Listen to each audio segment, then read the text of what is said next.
Hi, I'm Miss Liz. This month is February, and February is a very special month because it's Black History Month. We celebrate Black History Month to think about some of the achievements and accomplishments of incredible African Americans. But Black History Month is also a time when we reflect on the things that we still need to do and the things that we still need to work on to make the world a better place for everyone with all skin colors. Today we're going to read a story about the Civil Rights Movement. The Civil Rights Movement was a time in the 1950s and 1960s when people came together to say that we want to fight racism and we want to stand up for what is right for African Americans. Our story is called Child of the Civil Rights Movement, and it's about a real girl, Paula Young Shelton, who was just 4 years old. So let's find out about her story.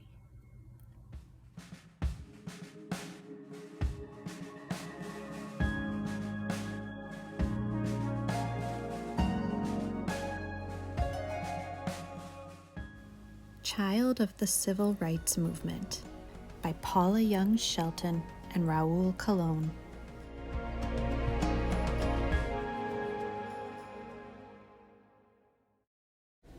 Going home. Mama was from Alabama. Daddy was from Louisiana, the deep South. They had been called bad names, treated badly, told, "You can't do that," just because of the color of their skin. They grew up with Jim Crow, laws that said black people had to sit in the back of the bus, the last car of the train, the balcony of the movie theater, laws that said black people couldn't vote. I was born in New York, where there was no Jim Crow.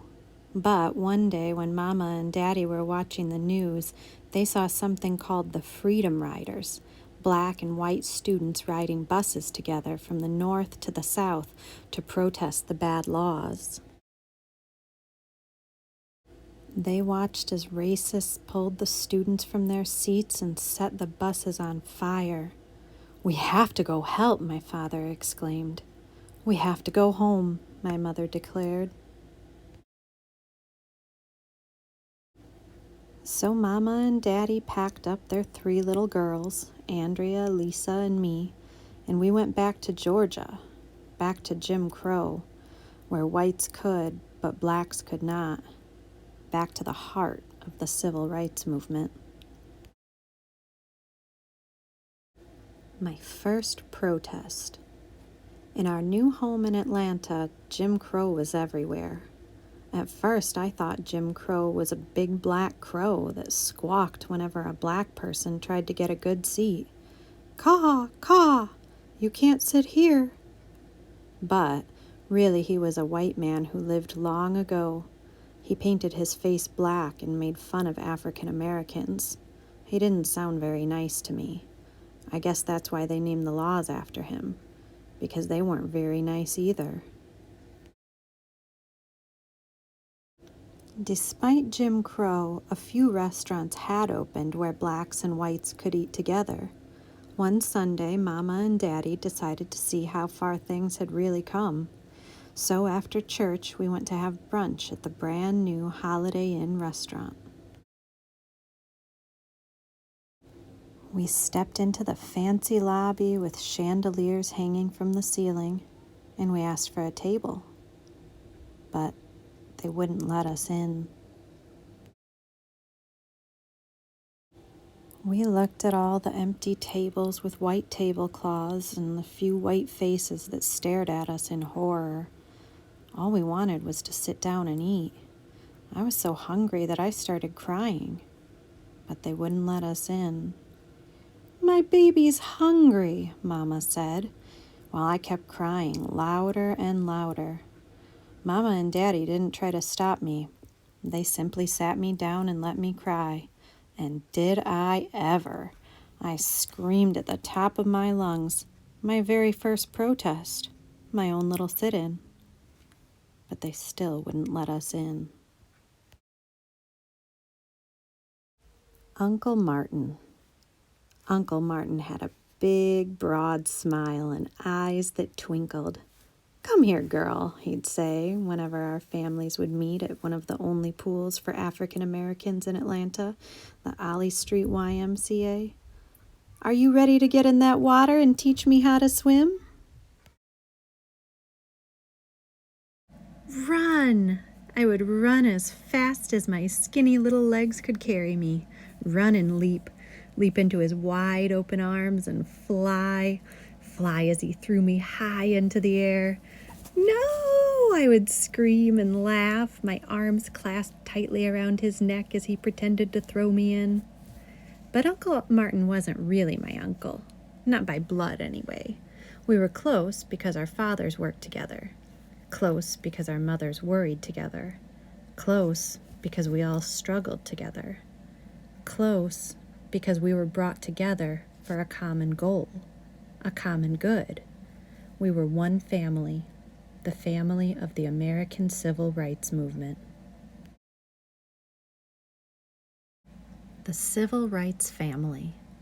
Like all families, we'd have dinner together, and since there were so few restaurants that served African Americans, we'd often eat at friends' houses. We might walk around the corner to Uncle Ralph and Aunt Juanita's, or go to Uncle Martin and Aunt Coretta's, or everyone would come to our house.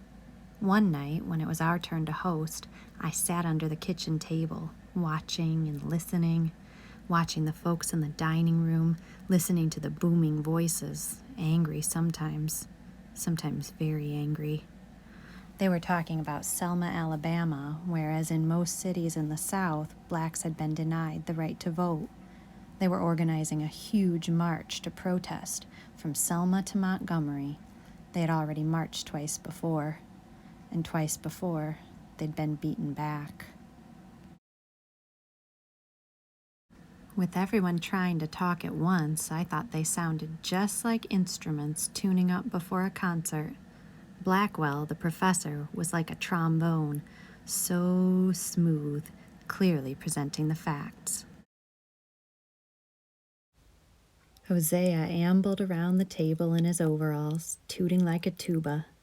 "I was in Selma last time, and we've got to go back." "Let's wait," Daddy said, the mellow saxophone of reason. I flinched when Big Orange stood up, his huge frame towering above everyone else. "That ain't right, Andy," he boomed like a bass drum. "We gotta go help these folks now." Uncle Ralph agreed, his voice rising melodically above the horns and drum like a violin. Then Aunt Dorothy's sweet soprano joined in. "We've got to get the young people involved," she sang. "If they can go to Vietnam to fight, they can fight at home." Mama's flute chimed in from the kitchen, reminding the men that the women would be the key to any march's success. Meanwhile, Uncle Martin sat silent and listened to the orchestra play. Uncle Martin loved the music of his friends and knew that each instrument needed to be heard. But he also knew that in the end, they must come together like a symphony, as one. "Paula, baby," Mama said, "set the table." I slipped out from my hiding place, grabbed the napkins and forks, and bounced into the dining room, my nightgown fluttering behind me. The discussion continued as passionately as before, but as I said each place, the person seated paused, looked at me and smiled, patted my head, or gave me a gentle hug. "Dinner's ready," Mama called, carrying in a large dish of macaroni and cheese. "Let me help you, Jean," Aunt Dorothy volunteered and went to get the bowl of green beans and a pitcher of sweet tea. In the kitchen, Andrea grabbed the baked chicken and marched in first, as always. Lisa came next, carrying a big, beautiful salad, and I got the basket of cornbread. Sometime later, when everyone was done, there were hugs and kisses and "I'm so full I can't walks," and raving about the macaroni and cheese, which seemed to come from a magic pot that filled up every time you scooped some of the creamy casserole onto a plate. No matter how many people came to dinner, there was always enough to go around, enough to strengthen, enough to comfort the family of the civil rights movement. Selma to Montgomery. Daddy was away a lot. Alabama, Mississippi, Florida, Georgia, while Mama stayed home to care for us. He was away marching, organizing, registering voters, protesting unfair laws, teaching nonviolence. Sometimes he was beaten. Sometimes he went to jail for breaking the Jim Crow laws that said blacks and whites couldn't eat together or go to school together or even drink from the same water fountain. Sometimes he went to jail just for marching. But when Daddy was getting ready to march to Montgomery, Mama said, "I'm marching too." So they packed up their 3 little girls and we headed to Selma. We gathered at Brown Chapel AME Church the next morning with thousands of others. I looked around and saw so many different kinds of people, black and white, young and old, rich and poor. There were Jewish rabbis, Catholic priests, and lots of Baptist ministers. There was even a man with one leg who everybody called Sunshine. There were people from the South and people from the North. One group had come all the way from Hawaii, and they handed out leis to the leaders. Excitement flashed through the air like lightning. Then Uncle Martin linked arms with a priest and extended his hand to Aunt Coretta as if to ask her to dance. And the march was on. Since I was only 4 years old, I could walk for just a little while. Mama carried me until she got tired, and then I got passed from aunt to uncle to aunt. Lisa was 8, still small enough to ride on Daddy's shoulders as he jogged up and down the long line of marchers, shouting at us to pick up the pace or starting a song to keep our spirits high. He ran up and down that long line so many times, he said he marched from Selma to Montgomery 10 times that week. That night I fell asleep in Mama's arms. When I woke up, I was at my grandparents' house, not far from Selma. Andrea, Lisa, and I spent the rest of the week there, while Mama and Daddy continued on. It would take 4 days to march the 50 miles from Selma to Montgomery, the National Guard escorting the peaceful protesters the whole way to keep them safe. All over the country, people watched on TV as the group marched triumphantly into Montgomery. President Johnson saw it too. The Voting Rights Act of 1965. Then, one joyous evening, the 6th of August, 1965, my family sat around our small black and white television set. Uncle Martin stood over the shoulder of President Johnson and watched him sign the bill that would make sure all people, black and white, could vote, and no one could stop them. Curled up on Mama's lap, I thought about our march while pictures flashed across the screen. Andrea and Lisa shouted at the TV, pointing out folks we knew and the places we'd been. We talked about the singing, the praying, the friends and family, even the tired feet. It made me glow with pride to know that I had played one small part. But even then, I also knew that we'd won just one battle, and there were many more to come. And one day, when Mama and Daddy were too tired to march, too weary to carry us on their shoulders, too exhausted to fight another battle, the baton would pass to us, and we would march on, children of the civil rights movement.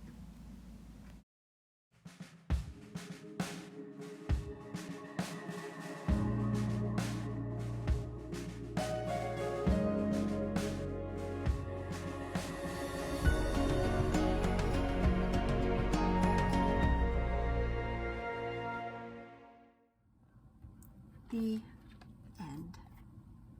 Wow. Paula Young Shelton was a part of the civil rights movement.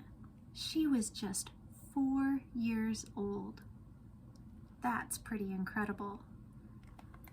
The civil rights movement happened in the 1950s and 60s, but there's still a lot of work to be done. There's still a lot we all can do to help fight racism and to help make the world a more equal and better place. Maybe last summer you heard or saw the protests for Black Lives Matter. People are still fighting for equality, and even kids can join that fight. We all want to treat each other with love and respect and kindness, and that's why we know that racism is wrong. Treating someone badly just because of the color of their skin is wrong. I hope that you learned some things from Paula Young Shelton, and I hope that you continue to fight for a better world for all of us. I'll see you next time. Bye-bye.